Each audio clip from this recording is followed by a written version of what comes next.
നമഃശിവായ. ജഗജ്ജനനി മാതാ അമൃതാനന്ദമയി ദേവി. അമ്മയുടെ ഭാവം തുടങ്ങിയിട്ട് 3 വർഷമായപ്പോഴേക്കും നാടിൻ്റെ നാനാഭാഗത്തു നിന്നും ഭക്തജനങ്ങൾ വള്ളിക്കാവിലേക്ക് പ്രവഹിക്കുവാൻ തുടങ്ങി. അതോടൊപ്പം ഭാവദർശനം അവസാനിപ്പിക്കുവാൻ യുക്തിവാദി സംഘക്കാരും അന്ധവിശ്വാസ നിർമ്മാർജ്ജന കമ്മിറ്റിക്കാരും മറ്റും പ്രവർത്തനം ഊർജിതമാക്കി. അമ്മയുടെ ആധ്യാത്മിക പ്രഭാവം അവർക്ക് മനസ്സിലാക്കാൻ കഴിയാതെ പോയി. അത് ഇടയ്ക്കിടെ ചില അസ്വസ്ഥതകൾ സൃഷ്ടിച്ചുകൊണ്ടിരുന്നുവെങ്കിലും അമ്മ താൻ തിരഞ്ഞെടുത്ത പാതയിൽ ഉറച്ചു നിന്നു. ലോകത്തിൽ മഹാത്മാക്കളുടെ ആഗമനം ഈശ്വരൻ്റെ മുൻകൂട്ടിയുള്ള കർമ്മ പദ്ധതി അനുസരിച്ചാണ്. അതുകൊണ്ട് പ്രതികൂല സാഹചര്യങ്ങളുടെ സമ്മർദ്ദത്തിനു വഴങ്ങി അവരാരും തങ്ങളുടെ പ്രവർത്തന പദത്തിൽ നിന്ന് പിന്മാറുക പതിവില്ല. അമ്മയുടെ ജീവിതവും അതിന് ഉദാഹരണമായി തീർന്നു. ഈശ്വരനെ മുൻനിർത്തിയുള്ള ഒരു പ്രവർത്തനവും തളരുകയില്ല എന്ന് അമ്മയുടെ ജീവിതം സാക്ഷ്യം വഹിക്കുന്നു.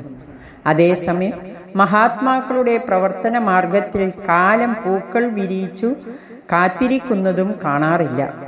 അനേകം പ്രതിബന്ധങ്ങളോട് ഏറ്റുമുട്ടി അവരുടെ മഹത്വം കൂടുതൽ പ്രഭ ചൊരിയുന്നതായിട്ടാണ് കണ്ടുവരുന്നത്.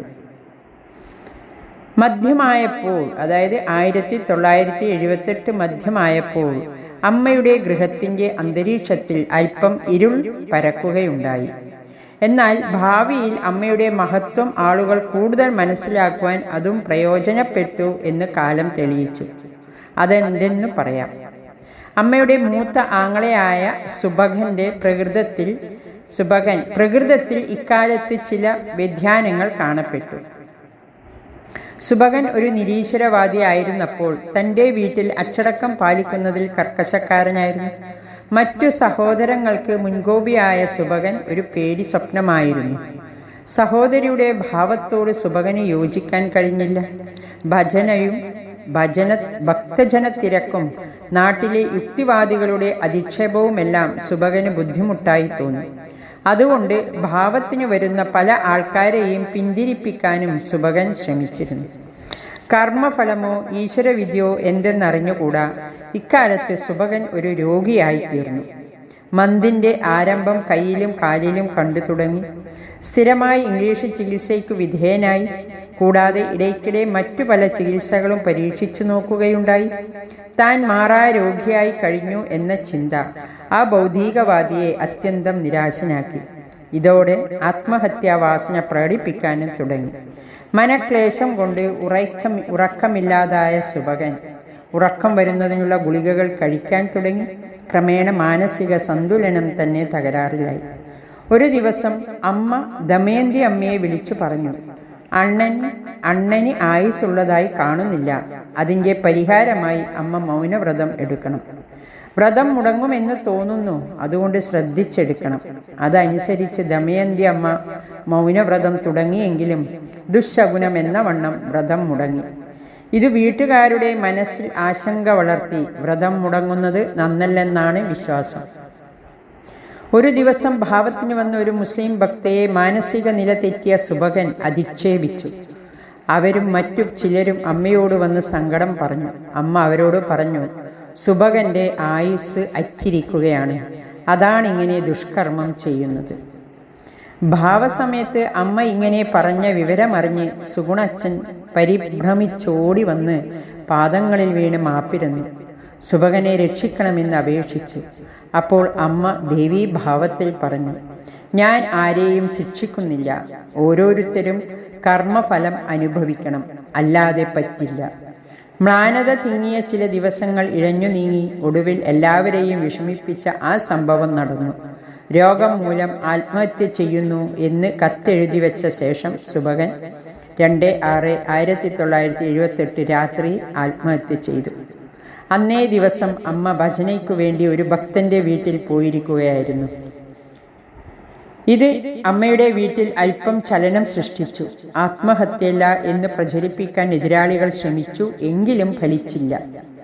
ആത്മഹത്യ ചെയ്യുകയാണെന്ന് സുബകൻ സ്വന്തം കൈപ്പടയിൽ എഴുതി വെച്ച കത്ത് പോലീസിന് കിട്ടി. ചില ബന്ധുക്കൾക്കും സ്നേഹിതന്മാർക്കും എഴുത്തയക്കുകയും ചെയ്തിരുന്നു. ഡോക്ടർമാരുടെ പോസ്റ്റ്മോർട്ടം സർട്ടിഫിക്കറ്റ് ആത്മഹത്യയെ സ്ഥിരീകരിച്ച നിയമപ്രശ്നങ്ങൾ ഒന്നും ഉദ്ഭവിച്ചില്ല. എന്നിട്ടും എതിരുകാർ ദുഷ്പ്രചരണം നടത്തി. തൻ്റെ മകനെ ജീവനെ പോലെ സ്നേഹിച്ചിരുന്ന സുഗുണച്ചനെ മകന്റെ മരണത്തിൽ അപരാധിയാക്കാൻ വരെ എതിരാളികൾ തയ്യാറായി.